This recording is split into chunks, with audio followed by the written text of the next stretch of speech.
നയനയുടെ മടങ്ങിവരവിന് ശേഷം അനന്തപുരിയിലെ അന്തർജനങ്ങളിൽ ചിലരെ മര്യാദക്കാരാക്കി മാറ്റുവാൻ വേണ്ടി ദേവയാനി ഒരുക്കിയ പദ്ധതികളിൽ ഒന്ന് കനകയെ അവിടേക്ക് എത്തിക്കുക എന്നുള്ളതായിരുന്നു. അതിൻ്റെ പിൻപിലുള്ള പ്രധാനപ്പെട്ട ഒരു ഉദ്ദേശം, നവ്യ ഗർഭിണിയായിരിക്കുകയാണ്. നവ്യയുടെ പ്രസവത്തോടുള്ള ബന്ധത്തിൽ ജലജയും അബിയും എന്തെങ്കിലുമൊക്കെ ക്രൂരതകൾ കാട്ടുകയും ആ കുഞ്ഞിനെ ഇല്ലാതെയാക്കുവാനുള്ള പദ്ധതികൾ മെനയുകയും ചെയ്യും എന്നുള്ളൊരു സന്ദേശം അനാമികയിൽ കൂടി ദേവയാനി മനസ്സിലാക്കിയത് കൊണ്ടാണ്. തന്മൂലം നവ്യയ്ക്ക് അമ്മയുടെ പ്രൊട്ടക്ഷൻ ആവശ്യമാണ്, മാത്രവുമല്ല ജലജയെ ഒരു പാഠം പഠിപ്പിക്കുക എന്നുള്ള ഒരു ലക്ഷ്യവും കൂടി അതിൻ്റെ പിൻപിലുണ്ടായിരുന്നു. അങ്ങനെ അനന്തപുരിയിലേക്ക് എത്തിയ കനക വന്നു കയറിയ ദിവസം തന്നെ ജലജയ്ക്ക് 8ന്റെ പണി കൊടുത്തുകൊണ്ടാണ് ആരംഭിച്ചത്. അതിനെക്കുറിച്ച് കഴിഞ്ഞ വീഡിയോയിൽ പരാമർശിച്ചിട്ടുണ്ട്. അതായത് അനന്തപുരിയിലേക്ക് വന്നു കയറിയപ്പോൾ തന്നെ ജലജയുടെ റൂമിലേക്ക് ചെന്ന കനക നല്ല ക്ഷീണവും ദാഹവും ഒക്കെ ഉണ്ട്, അതുകൊണ്ട് ഒരു നല്ല ഓറഞ്ച് ജ്യൂസ് ഉണ്ടാക്കി തരണം എന്ന് ജലജയോട് പറയുന്നുണ്ട്. അത് കേട്ടുകൊണ്ട് ജലജ മനസ്സില്ലാ മനസ്സോടെ അടുക്കളയിലേക്ക് ജ്യൂസ് ഉണ്ടാക്കുവാൻ വേണ്ടി ചെല്ലുമ്പോൾ രേവതി ജ്യൂസിനുള്ളിൽ സോപ്പ് പൊടി കലക്കി കൊടുക്കുവാൻ പറഞ്ഞതിന് പ്രകാരം ജലജ സോപ്പ് പൊടിയും ഒക്കെ ഇട്ട ജ്യൂസുമായി കനകയുടെ അരികിലേക്ക് ചെല്ലുകയാണ്. പക്ഷേ ജലജയും രേവതിയും മനസ്സിൽ കണ്ടപ്പോൾ തന്നെ കനക മാനത്ത് കണ്ടിരുന്നു. എന്ന് വെച്ചാൽ ജലജയുടെ സ്വഭാവം നന്നായിട്ട് അറിയാവുന്ന കനക ജലജ പോയതിൻ്റെ പിന്നാലെ അടുക്കളയുടെ വാതിൽക്കൽ ചെന്ന് മറഞ്ഞു നിൽക്കുകയും അവിടെ വെച്ച് രേവതി പറഞ്ഞുകൊടുത്ത തന്ത്രം ജലജ നടപ്പാക്കുന്നതൊക്കെ കാണുകയും ചെയ്തു. തുടർന്ന് സോപ്പ് പൊടിയിട്ട ഓറഞ്ച് ജ്യൂസുമായിട്ട് ജലജ എത്തുമ്പോൾ ജലജയെ കനക ബലാത്കാരമായിട്ട് ഒരു മുറിയുടെ മൂലയിലേക്ക് പിടിച്ചൊതുക്കി വെച്ചിട്ട് ഈ സോപ്പ് പൊടി ഇട്ട് കൊണ്ടുവന്ന ഓറഞ്ച് ജ്യൂസ് ജലജയെ കൊണ്ട് തന്നെ കനക കുടിപ്പിച്ചു. ജ്യൂസ് കുടിച്ചു കഴിഞ്ഞപ്പോൾ മുതൽ ജലജയ്ക്ക് കക്കൂസിൽ നിന്നും കയറുവാൻ കഴിയാത്ത അവസ്ഥയായി. ആ റൂമിനോട് ചേർന്ന് ബാത്റൂമുണ്ട്. പക്ഷേ കനക പറഞ്ഞു, ഈ ബാത്റൂം അഴുക്കാക്കുവാൻ ഞാൻ സമ്മതിക്കില്ല, അതുകൊണ്ട് താഴെ കോമൺ ബാത്റൂം ഉണ്ട്, അവിടേക്ക് പോയാൽ മതി. അങ്ങനെ വല്ലാത്ത ബുദ്ധിമുട്ടിലായ ജലജ 24 മണിക്കൂറോളം തൻ്റെ മുറിക്കകത്തേക്ക് വരുവാൻ കഴിയാതെ താഴെയുള്ള ബാത്റൂമിനകത്ത് കയറുകയും ഇറങ്ങുകയും ചെയ്യുന്ന കാഴ്ച.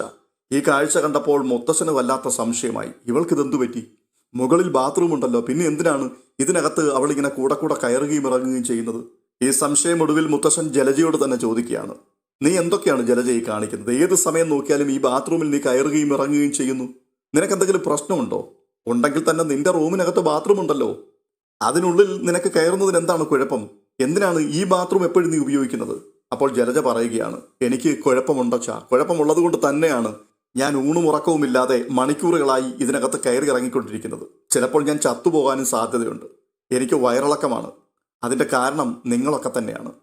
അപ്പോൾ മൂർത്തി സാർ ചോദിക്കുകയാണ്, ഞങ്ങളൊക്കെയോ? നീ എന്താ അങ്ങനെ പറയുന്നത്? നിന്റെ വയറിളക്കിയത് ഞങ്ങളാണോ? നിങ്ങൾ ഇവിടേക്ക് വിളിച്ചു വരുത്തി ഒരുത്തിയില്ലേ, ആ കനക, അവൾ എനിക്ക് ജ്യൂസിൽ സോപ്പ് പൊടി കലക്കി തന്നു. ഇതൊന്നും അറിയാതെ ഞാനത് വാങ്ങി കുടിച്ചു. ആ സമയം മുതൽ തുടങ്ങിയതാണ് എൻ്റെ വയറിന് പ്രശ്നം. ജലജ ഇത് മുത്തച്ഛനോട് പറയുമ്പോൾ കനക കേട്ടുകൊണ്ട് അവിടേക്ക് വരുന്നുണ്ട്. പെട്ടെന്ന് കനക പറയുകയാണ്, എൻ്റെ പൊന്നു മൂർത്തി സാറേ, സാറ് കേൾക്കണം, ഞാനിവിടെ വന്നു കയറിയപ്പോൾ ജലജയോട് ഞാൻ ഒരു ഓറഞ്ച് ജ്യൂസ് ഉണ്ടാക്കി തരുവാൻ പറഞ്ഞു. അത് കേട്ടുകൊണ്ട് ജലജ കിച്ചണിൽ പോയി ഓറഞ്ച് ജ്യൂസ് ഉണ്ടാക്കിക്കൊണ്ട് തരികയും ചെയ്തു. പക്ഷേ ആ ഓറഞ്ച് ജ്യൂസ് ഞാൻ കുടിച്ചില്ല, അത് ഞാൻ ജലജയെ കൊണ്ട് തന്നെ കുടിപ്പിച്ചു. അതിൻ്റെ കാരണം ജലജ കിച്ചണിലേക്ക് പോയപ്പോൾ ജലജ കാണാതെ ഞാനും കൂടി ആ വഴിക്ക് പോയിരുന്നു. ഞാൻ വാതിൽക്കൽ നിൽക്കുന്ന സമയത്ത് രേവതി ജലജയോട് ചില ബുദ്ധികളൊക്കെ പറഞ്ഞു കൊടുക്കുന്നത് ഞാൻ കേട്ടു. എനിക്ക് കുടിക്കുവാൻ തരുന്ന ജ്യൂസിനുള്ളിൽ സോപ്പ് പൊടി കലക്കി എൻ്റെ വയറ് കേടാക്കിയാൽ, അങ്ങനെ ഇവിടെ നിൽക്കുവാൻ കഴിയാത്തൊരു സാഹചര്യം ഉണ്ടാക്കിയെടുത്താൽ ഞാൻ എത്രയും പെട്ടെന്ന് ഇവിടുന്ന് പൊയ്ക്കൊള്ളും. അതുകൊണ്ട് എന്നെ പുറത്തു ചാടിക്കുവാനുള്ള വിദ്യകൾ ഇതൊക്കെയാണ് എന്ന് പറഞ്ഞുകൊണ്ട് രേവതി പറയുന്നത് കേട്ടിട്ട് ജ്യൂസും ഉണ്ടാക്കിക്കൊണ്ട് വന്നതാണ്. ആ ജ്യൂസ് ഞാൻ കുടിച്ചില്ല, ഞാനത് നിർബന്ധിച്ച് ജലജയെ കൊണ്ട് തന്നെ കുടിപ്പിച്ചു. അതിൻ്റെ പ്രശ്നങ്ങളൊക്കെയാണ് ഇപ്പോൾ ജലജ കാട്ടിക്കൊണ്ടിരിക്കുന്നത്. ഉടനെ മൂർത്തി സാർ വളരെ കോപത്തോടു കൂടി ചോദിക്കുകയാണ്, ജലജെ, ഞാൻ എന്തൊക്കെയാണ് ഈ കേൾക്കുന്നത്? എത്ര കിട്ടിയാലും എത്ര പറഞ്ഞാലും നിന്റെ മോനും നീ നന്നാവില്ല എന്ന് തീരുമാനിച്ചുറപ്പിച്ചിരിക്കുകയാണോ? കനക ഈ പറഞ്ഞ കാര്യങ്ങളൊക്കെ സത്യം തന്നെയാണോ? നീ അവർക്ക് കുടിക്കുവാൻ കൊടുത്ത ഓറഞ്ച് ജ്യൂസിനുള്ളിൽ സോപ്പ് പൊടി കലക്കിയോ? പെട്ടെന്ന് ജലജ പറയുകയാണ്, അയ്യോ അച്ഛാ, ഇവർ കള്ളം പറയുകയാണ്, ഞാൻ അങ്ങനെയൊന്നും ചെയ്തിട്ടില്ല. പെട്ടെന്ന് കനക, എൻ്റെ പൊന്നു സാറേ, എനിക്ക് കള്ളം പറഞ്ഞിട്ട് എന്ത് നേടാനാണ്? ഞാൻ പറഞ്ഞത് സത്യമാണ്. ഈ അവസ്ഥ ഇപ്പോൾ എനിക്ക് വരേണ്ടതായിരുന്നു, പക്ഷേ ദൈവം അതിന് അനുവദിച്ചില്ല. വന്നതുപോലെ തന്നെ എന്നെ കെട്ടുകെട്ടിച്ച് എൻ്റെ വീട്ടിലേക്ക് പറഞ്ഞു വിടുവാൻ വേണ്ടി രണ്ടാളും കൂടി ഒരുക്കിയ തന്ത്രമായിരുന്നു ഇത്. ഉടനെ കനകയ്ക്കെതിരെ സംസാരിക്കുവാൻ വേണ്ടി ജലജ നാവെടുക്കുമ്പോൾ തന്നെ മുത്തശ്ശൻ പറയുകയാണ്, നീ ഇനി ഒരു അക്ഷരം മിണ്ടിപ്പോകരുത്. ഈ വീട്ടിൽ ആര് വരണം, എന്ത് ചെയ്യണം, എപ്പോൾ പോകണം, ഇതൊക്കെ തീരുമാനിക്കുന്നത് തൽക്കാലം ഞാനാണ്. അതനുസരിക്കാൻ താല്പര്യമില്ലാത്തവർക്ക് പുറത്തു പോകാം എന്ന് ഞാൻ നേരത്തെ പറഞ്ഞിട്ടുള്ളതാണ്. പിന്നെ നവ്യയെ പരിചരിക്കുവാൻ വേണ്ടിയാണ് കനക ഇവിടെ വരട്ടെ എന്ന് ഞങ്ങൾ തീരുമാനിച്ചത്. അതിൻ്റെ കാര്യം ആ കുട്ടിയെ നീയോ നിന്റെ മകനോ തിരിഞ്ഞു നോക്കാത്തത് കൊണ്ട് തന്നെയാണ്. ഇതേക്കുറിച്ച് ഞാൻ നിങ്ങളോട് പലയാവർത്തി പറഞ്ഞിട്ടുണ്ട്, പക്ഷേ നിങ്ങൾ എൻ്റെ വാക്കിന് യാതൊരു വിലയും തന്നിട്ടില്ല. അതുകൊണ്ട് തന്നെയാണ് ഈ അനന്തപുരി തറവാടിന്റെ നേർപകുതി ഞാൻ നവ്യയുടെയും അവൾക്ക് പിറക്കുവാൻ പോകുന്ന കുഞ്ഞിന്റെയും പേരിൽ എഴുതി വെച്ചത്. കാരണം അത് കണ്ടിട്ടെങ്കിലും നവ്യയെ നിങ്ങൾ ചേർത്തു പിടിക്കട്ടെ എന്നായിരുന്നു ഞാൻ ആഗ്രഹിച്ചത്. നവ്യയുടെയും അവളുടെ കുഞ്ഞിന്റെയും പേരിലുള്ള സ്വത്തുക്കൾ അത് അവളുടെ അമ്മായിയമ്മയായ നിന്റെയും നിന്റെ മകനായ അബിയുടെയും സ്വത്താണ്. അത്രയും പോലും മനസ്സിലാക്കുവാനുള്ള ബോധമില്ലാതെ തല നിറയെ കളിമണ്ണുമായിട്ട് നടക്കുന്ന വെറും മന്ദബുദ്ധികളാണ് നീയും നിന്റെ മകനും. അതുകൊണ്ട് തന്നെ നിങ്ങളുടെ തലയിൽ നേരെ ചൊവ്വയുള്ള ചിന്തകളൊന്നും വരാനും സാധ്യതയില്ല. ഇത് നന്നായിട്ട് അറിയാവുന്നത് കൊണ്ട് തന്നെയാണ് നവ്യമോളെ പരിചരിക്കുവാൻ വേണ്ടി കനക ഇവിടേക്ക് വരട്ടെ എന്ന് ഞങ്ങൾ തീരുമാനിച്ചത്. കനക ഇവിടെ നിൽക്കുന്ന സമയത്ത് ഏതെങ്കിലും തരത്തിലുള്ള ബുദ്ധിമുട്ട് കനകയ്ക്കോ അവരുടെ മക്കൾക്കോ ഉണ്ടായി എന്ന് ഞാൻ അറിഞ്ഞാൽ പിന്നെ നീയും നിന്റെ മകനും ഈ അനന്തപുരിയിൽ ഉണ്ടായിരിക്കില്ല, ഇതിന് പുറത്തായിരിക്കും. പക്ഷെ ജലജയെ, വീണ്ടും ഞാൻ നിന്നോട് പറയുകയാണ്, നിന്റെ മുമ്പിൽ ഇനിയും സമയമുണ്ട്. തെറ്റുകൾ മനസ്സിലാക്കിയാൽ അത് തിരുത്താൻ. അങ്ങനെ തെറ്റുകൾ തിരുത്തി മുൻപോട്ട് പോകുന്ന മനുഷ്യജീവിതത്തിന്റെ മഹത്വം അത് മറ്റൊന്നു തന്നെയാണ്. ഇത് പറയാൻ മാത്രമേ എനിക്ക് കഴിയൂ. നീയും നിന്റെ മകനും ഒരിക്കലും തിരുത്തത്തില്ലെന്ന് എനിക്ക് നന്നായിട്ടറിയാം. അത് മനസ്സിലാക്കിയത് കൊണ്ട് തന്നെയാണ് ജനിക്കുവാൻ പോകുന്ന ആ കുഞ്ഞിനു കൂടി അവകാശം വരത്തക്കവണ്ണം ഈ സ്വത്തുക്കളൊക്കെ ഞാൻ എഴുതി വെച്ചത്. ബുദ്ധിയുള്ള അമ്മയും മകനുമായിരുന്നുവെങ്കിൽ അത് മനസ്സിലാക്കി അതിനനുസരിച്ച് ജീവിച്ചേനെ. കൂടുതലൊന്നും ഞാനിപ്പോൾ പറയുന്നില്ല. ഓരോരുത്തരും ശ്രദ്ധിച്ചു ജീവിച്ചാൽ അവരവർക്ക് നല്ലത് എന്ന് പറഞ്ഞിട്ട് മൂർത്തി സാർ തന്റെ മുറിയിലേക്ക് കയറിപ്പോവുകയാണ്. മുത്തശ്ശൻ പോയി കഴിഞ്ഞപ്പോൾ കനക ചോദിക്കുകയാണ്, ജലജെ, നീ എന്താണ് ചിന്തിച്ചത്? മൂർത്തി സാർ നീ പറയുന്നത് കേട്ട് എന്നെ ഈ വീട്ടിൽ നിന്നും പടിയിറക്കി വിടും എന്നായിരുന്നോ? ഒരിക്കലുമില്ല. കാരണം ചുരുങ്ങിയ നാളുകൾ കൊണ്ട് കനക ആരാണ് എന്ന് മൂർത്തി സാറിന് നന്നായിട്ട് മനസ്സിലായിട്ടുണ്ട്. പിന്നെ നിന്നെ പണ്ടേ സാറിനറിയാമല്ലോ. അനന്തപുരി തറവാട്ടിലേക്ക് എൻ്റെ 2 പെൺകുഞ്ഞുങ്ങൾ കയറി വന്നിട്ടുണ്ട്. ആ 2 കുട്ടികളും ഈ വീട്ടിൽ വന്നതോടെ ഈ വീടിന്റെ ഐശ്വര്യം വർദ്ധിച്ചിട്ടേ ഉള്ളൂ. അവർ കാരണം ഇവിടെ ആർക്കും ഒരു നഷ്ടവും ഒരു പ്രശ്നങ്ങളും ഉണ്ടായിട്ടില്ല. അവരെ പുകച്ചു പുറത്തു ചാടിക്കുവാൻ ഇവിടെ നിങ്ങളൊക്കെ പല രീതിയിൽ പരിശ്രമിച്ചു. അങ്ങനെയുള്ള പ്രശ്നങ്ങളല്ലാതെ എൻ്റെ മക്കൾ ഈ വീടിന്റെ സമാധാനം നഷ്ടപ്പെടുത്തുവാൻ ഒന്നും ചെയ്തിട്ടില്ല. എൻ്റെ മൂത്ത മകൾ നവ്യ നിന്റെ മരുമകളായി ഇവിടേക്ക് വരുമ്പോൾ എൻ്റെ മനസ്സിൽ ആദിയായിരുന്നു. കാരണം അവളുടെ സ്വഭാവം ഞങ്ങൾക്ക് നന്നായിട്ട് അറിയാമായിരുന്നു. അത്യാവശ്യത്തിന് അഹങ്കാരവും പൊങ്ങച്ചവും ഒക്കെ അവൾക്കുണ്ടായിരുന്നു. ഒരു വിധത്തിൽ പറഞ്ഞാൽ ജലജയ്ക്കൊപ്പം നിൽക്കുവാൻ പറ്റിയ എല്ലാ പൊങ്ങച്ചവും നികളവും എൻ്റെ നവ്യമോൾക്കുണ്ടായിരുന്നു. പക്ഷേ ഇപ്പോൾ അവൾ ഏറെ മാറി.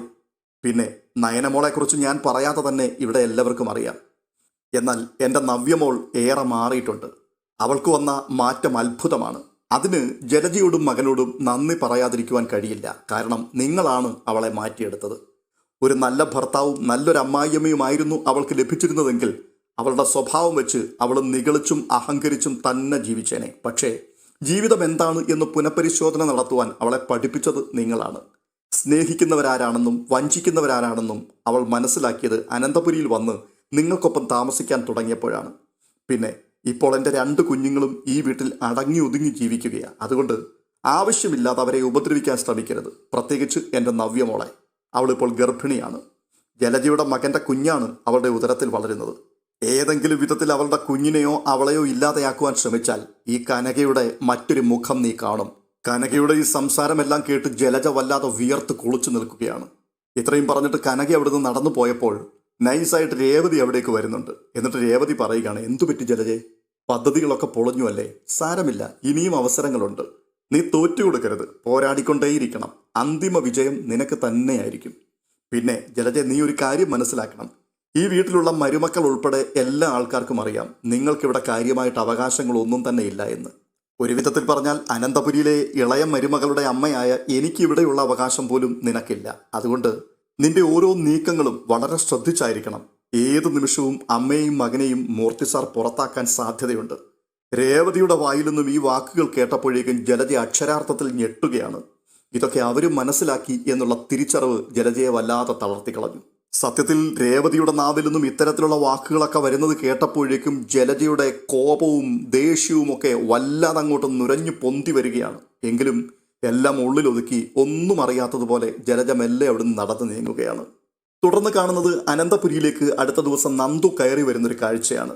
നന്ദു അവിടേക്ക് എത്തുമ്പോൾ അനി വീടിന്റെ വാതുക്കൽ ഇരിക്കുന്നുണ്ടായിരുന്നു.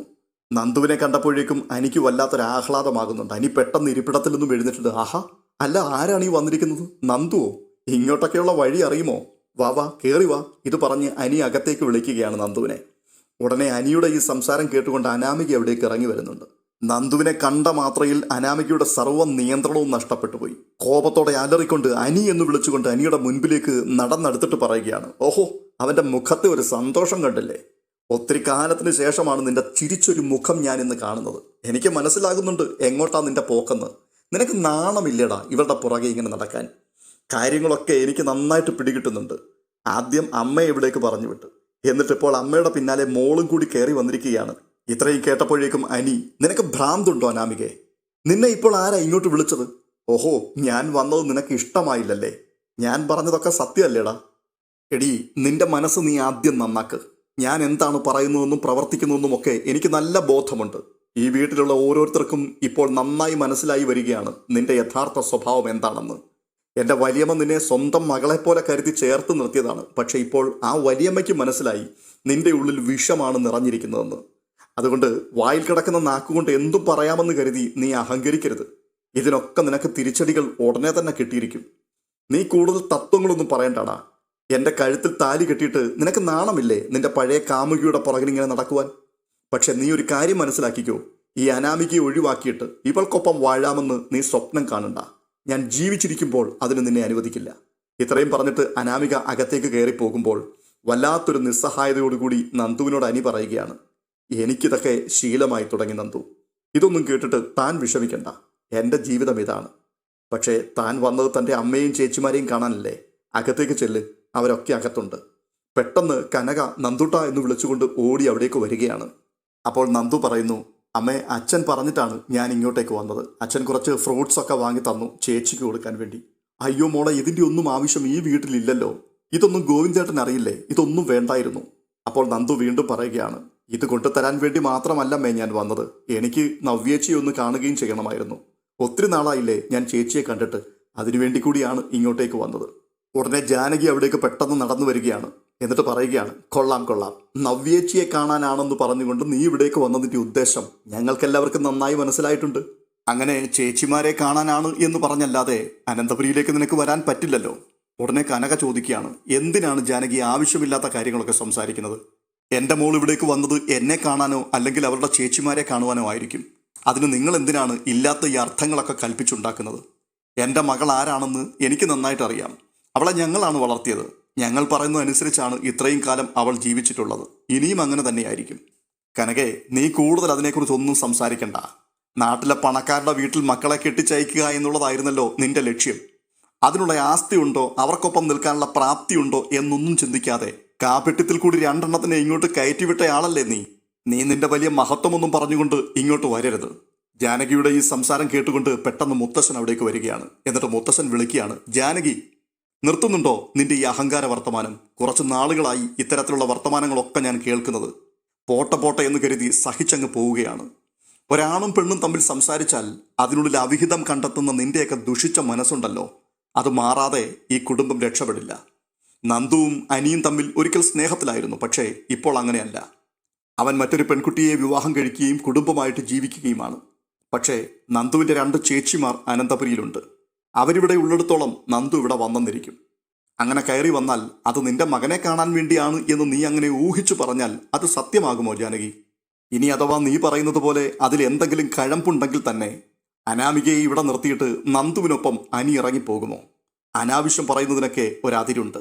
പിന്നെ അനാമികയോട് എനിക്കൊരു കാര്യം പറയാനുണ്ട്. നീ ഈ വീട്ടിൽ വന്നു കയറിയതിനു ശേഷം എൻ്റെ കൊച്ചുമകന് അല്പമെങ്കിലും സ്വസ്ഥത നീ കൊടുത്തിട്ടുണ്ടോ? ഏത് സമയത്തും നിങ്ങൾ തമ്മിൽ വഴക്കടിക്കുന്നതാണ് ഞങ്ങൾ കാണുന്നത്. നിന്റെ ഭർത്താവ് ശരിയല്ല എന്നാണ് നീ പറയുന്നത്. പക്ഷേ അവന് ജന്മം കൊടുത്ത അവൻ്റെ അമ്മയായ ജാനകിക്ക് അങ്ങനെ ഒരു അഭിപ്രായമുണ്ടോ എന്നെനിക്കറിയണം. അവൻ്റെ അമ്മയ്ക്ക് അവനെ മനസ്സിലാക്കാൻ കഴിയുന്നില്ലെങ്കിലും ഞങ്ങൾക്ക് അവനെ മനസ്സിലാക്കാൻ നന്നായി കഴിഞ്ഞിട്ടുണ്ട്. ഓരോ നിമിഷവും അവൻ അവൻ്റെ വിധിയെ പഴിച്ചുകൊണ്ടാണ് ഇപ്പോൾ ജീവിച്ചു മുൻപോട്ട് പോകുന്നത്. അനാവശ്യമായി പ്രശ്നങ്ങൾ ഉണ്ടാക്കുക, ഒന്ന് പറഞ്ഞ് രണ്ടാമത്തതിന് പിണങ്ങിപ്പോവുക, തുടർന്ന് അച്ഛനെയും അമ്മയെയും വിളിച്ചുകൊണ്ടുവരിക. ചുരുങ്ങിയ നാളുകൊണ്ട് നീ ഇത് എത്ര തവണ ഇവിടെ ആവർത്തിച്ചു? പിണങ്ങിപ്പോയ നിന്നെ പല ആവർത്തി അനി നിന്റെ വീട്ടിൽ വന്ന് വിളിച്ചുകൊണ്ടുവന്നു. അവൻ ഇഷ്ടമുള്ളത് കൊണ്ടല്ല അവൻ അവിടെ വന്ന് നിന്നെ വിളിച്ചത്. ഇവിടെ നിന്ന് ഓരോ വ്യക്തികളും നിർബന്ധിച്ച് നിന്റെ വീട്ടിലേക്ക് പറഞ്ഞയച്ചത് കൊണ്ടാണ്. നിങ്ങളുടെ കുടുംബജീവിതം തകർന്നു പോകരുത് എന്നാഗ്രഹിക്കുന്ന ഒരു കൂട്ടം ആൾക്കാർ ഈ വീട്ടിലുള്ളത് കൊണ്ട് മാത്രമാണ് അനാമിക നീ ഇപ്പോഴും ഇവിടുത്തെ മരുമകളായിരിക്കുന്നത്. നിനക്കറിയാമോ, നയനമോൾ ഈ വീട്ടിലേക്ക് വന്നു കയറിയ സമയത്ത് ആദർശിന് അവളെ തെല്ലും ഇഷ്ടമല്ലായിരുന്നു. ഈ വീട്ടിൽ ഞങ്ങൾ എല്ലാവരും പല ആവർത്തി സംസാരിച്ചിട്ടും അവൻ ഒരു തരത്തിലും നയനമോളെ സ്നേഹിക്കാൻ കഴിയില്ലായിരുന്നു. പക്ഷേ ഇപ്പോൾ അവർ തമ്മിലുള്ള ജീവിതം എങ്ങനെയാണെന്ന് നിനക്ക് മനസ്സിലാകുന്നുണ്ടോ? നയനമോളെ പിരിഞ്ഞ് ഒരു നിമിഷം പോലും ഇരിക്കുവാൻ ആദർശമോന് കഴിയില്ല. അതിൻ്റെ കാരണം എന്താണെന്ന് നീ ചിന്തിച്ചിട്ടുണ്ടോ? നയനമോൾ അവനെ സ്നേഹിക്കുകയും ആ സ്നേഹത്തിന്റെ ആഴം മനസ്സിലാക്കി ആദർശമോൻ അവളെ ഇപ്പോൾ ചേർത്ത് പിടിക്കുകയും ചെയ്യേണ്ടി വന്നു. പക്ഷേ നിനക്കോ? ഒരിക്കലെങ്കിലും നീ അവനോട് സ്നേഹത്തോടെ എന്തെങ്കിലും ഒരു വാക്ക് പറഞ്ഞിട്ടുണ്ടോ? അവനെ നീ മനസ്സിലാക്കുവാൻ ശ്രമിച്ചിട്ടുണ്ടോ? അപ്പോൾ നിന്റെ കഴിവില്ലായ്മ നീ അംഗീകരിക്കാതെ കുറ്റങ്ങളെല്ലാം അവന്റെ മേൽ ചുമത്തിക്കൊണ്ട് ഈ വീടിനകത്ത് കലഹമുണ്ടാക്കുവാനായിരുന്നു നിന്റെ പരിപാടി. പക്ഷേ ഇനി അതിനെ അനുവദിച്ചു തരാൻ പറ്റില്ല. പിന്നെ ഒരു പരിധിക്കപ്പുറം ചില തീരുമാനങ്ങളിലേക്ക് കടക്കുവാൻ തയ്യാറാവാഞ്ഞതിൻ്റെ കാരണം നിന്റെ വയറ്റിൽ ഒരു കുഞ്ഞുണ്ട് എന്നുള്ള ഒരൊറ്റ ചിന്ത കൊണ്ട് മാത്രമാണ്. എന്നാൽ കാര്യങ്ങളൊക്കെ അതിന് കടന്നു മുൻപോട്ട് നീങ്ങുകയാണെങ്കിൽ എനിക്കതും മറക്കേണ്ടി വരും. ഇത്തരത്തിലുള്ള വൃത്തികെട്ട ചിന്താഗതികളും മോശമായ വാക്കുകളും പ്രവൃത്തികളും കൊണ്ട് ഇനിയും ഈ അനന്തപുരി തറവാട്ടിൽ നിനക്ക് ജീവിക്കുവാൻ കഴിയും എന്ന് നീ കരുതരുത്. ഇതെല്ലാം കേട്ടിട്ട് എന്തു പറയണമെന്നറിയാതെ ആകെ കൂടി സ്വസ്ഥത നഷ്ടപ്പെട്ടു നിൽക്കുകയാണ് അനാമിക. ഈ സമയത്ത് ദേവയാനി അടുത്ത് നിൽക്കുകയാണ്. തുടർന്ന് ദേവയാനി പറയുകയാണ്, അനാമിക മോളെ, അനിയെ സംബന്ധിച്ചിടത്തോളം ഈ വീട്ടിൽ ഞങ്ങൾക്കെല്ലാവർക്കും അവൻ ഞങ്ങളുടെ പ്രിയപ്പെട്ട മകനാണ്. അവനോട് ഞങ്ങൾക്കെല്ലാവർക്കും വലിയ സ്നേഹവും വാത്സല്യവുമാണുള്ളത്. ഇവിടുത്തെ ഏറ്റവും ഇളയ പേരക്കുട്ടി ആയതുകൊണ്ട് മാത്രമല്ല, അവൻ്റെ സ്വഭാവം അത്രമാത്രം ഞങ്ങൾക്കെല്ലാവർക്കും ഇഷ്ടമായതുകൊണ്ടാണ്. ഇപ്പോൾ അവൻ വിവാഹം കഴിച്ചു, ഒരു കുടുംബവുമായി. പക്ഷേ അവനെ ഒരു ഭർത്താവ് എന്ന സ്ഥാനത്ത് കാണുവാനും അതിനുള്ള ബഹുമാനം കൊടുക്കുവാനും മോൾക്ക് ഇതുവരെയും കഴിഞ്ഞിട്ടുണ്ടോ എന്നുള്ള കാര്യം മോളെ ചിന്തിക്കണം. അവൻ്റെ മനസ്സിൽ നിന്നോട് സ്നേഹമുണ്ടാവുന്നില്ലെങ്കിൽ അവനെ മാറ്റിയെടുക്കേണ്ടത് നിന്റെ ഉത്തരവാദിത്വം തന്നെയാണ്. എന്തായാലും നിങ്ങൾ വിവാഹം കഴിച്ചു പോയില്ലേ? വെറുതെ ഏതു നേരവും നന്ദുവിനെ കുറ്റം പറയുകയും എല്ലാ പഴിയും ആ കുട്ടിയുടെ തലയിൽ കൊണ്ടുചെന്നിടുകയും ചെയ്തിട്ട് യാതൊരു കാര്യവുമില്ല. അതൊക്കെ കഴിഞ്ഞ കാര്യങ്ങളാണ്. അതുകൊണ്ട് നിങ്ങൾ പരസ്പരം സ്നേഹിച്ച് ജീവിക്കുവാൻ തീരുമാനിക്കണം. ദേവയാനി കൂടി ഇങ്ങനെയൊക്കെ സംസാരിച്ചപ്പോഴേക്കും അനാമിക വല്ലാത്ത പരിഭ്രാന്തിയിലേക്ക് എത്തിപ്പോവുകയാണ്. അനാമിക മാത്രമല്ല, ജാനകിയും ഒന്ന് ഞെട്ടുന്നുണ്ട്. ഇതുവരെയും അനാമികയെ സപ്പോർട്ട് ചെയ്ത് മാത്രം സംസാരിച്ചിരുന്ന ഏട്ടത്തി എന്തുകൊണ്ടാണ് ഇപ്പോൾ ഇങ്ങനെ മാറി ചിന്തിക്കുന്നത് എന്ന് മാത്രവുമല്ല, ഈ നന്ദു എന്ന് പറഞ്ഞവളോട് ഇങ്ങനെയൊന്നും ആയിരുന്നില്ല ഇതിനു മുമ്പ് ഏട്ടത്തി ഇടപെട്ടിട്ടുള്ളത്. ഇവിടെ എന്തൊക്കെയോ സംഭവിക്കുന്നുണ്ട്. അത് കണ്ടെത്തിയേ തീരൂ. അങ്ങനെ ദേവയാനിയുടെ അത്ഭുതകരമായ പരിവർത്തനം കണ്ടിട്ട് അനാമികയും ജാനകിയും ഒക്കെ വല്ലാതെ കൺഫ്യൂഷനിലാവുകയാണ്. അതുകൊണ്ട് തന്നെ തുടർന്നു വരുവാൻ പോകുന്ന ഓരോ എപ്പിസോഡുകളും വളരെ ആശ്ചര്യകരമായ രംഗങ്ങളെ കൊണ്ട് നിറഞ്ഞതാണ്. അതിൻ്റെ കൃത്യമായ റിവ്യൂ മുന്നമേ കൂട്ടി നിങ്ങളിലേക്ക് എത്തേണ്ടതിന് ഈ ചാനൽ ഇതുവരെയും നിങ്ങൾ സബ്സ്ക്രൈബ് ചെയ്തിട്ടില്ലെങ്കിൽ സബ്സ്ക്രൈബ് ചെയ്യുകയും വീഡിയോ ഇഷ്ടപ്പെട്ടാൽ ലൈക്ക് ചെയ്യുകയും ചെയ്യണമെന്ന് പ്രത്യേകം ഓർപ്പിക്കുന്നു. അടുത്ത വീഡിയോയുമായി വീണ്ടും കാണാം.